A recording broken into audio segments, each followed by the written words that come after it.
Welcome to Steel City News. The origin and meaning of the Pittsburgh Steelers logo goes back to the steel industry. The logo was first revealed by American Iron and Steel in 1960. The three star-like symbols are called asteroids. In the 1970s, the meaning of the colors were updated to represent the materials needed to make steel.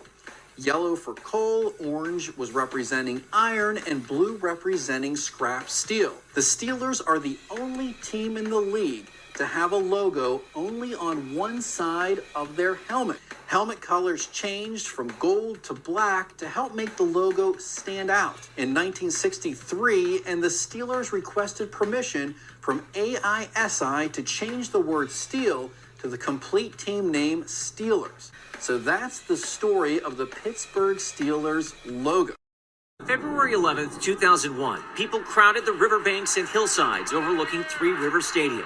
For 3 decades, the multi-purpose facility had been home to the Pittsburgh Steelers and Pittsburgh Pirates, sending both teams on to claim victories in Super Bowls and World Series. Three Rivers Stadium was scheduled for demolition. Demolition engineers were equally grateful that Heinz Field, which sat only 60 feet away from Three Rivers Stadium, 1933, Art Rooney Sr. was officially granted a franchise for Pittsburgh in the National Football League. During their first season, the Pittsburgh Pirates, as they were originally known,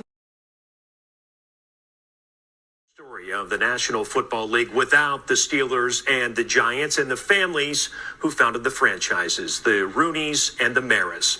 Tonight, we introduce you to Heather Rooney, who was an artist and the great-granddaughter of the chief, Art Rooney Sr. She used her artistic talents to create a drawing of her great-grandfather alongside Giants founder Tim Maras Sr.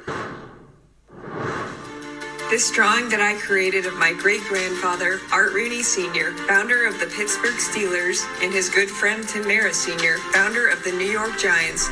This drawing was inspired by a photograph at a horse race track sometime in the 1930s.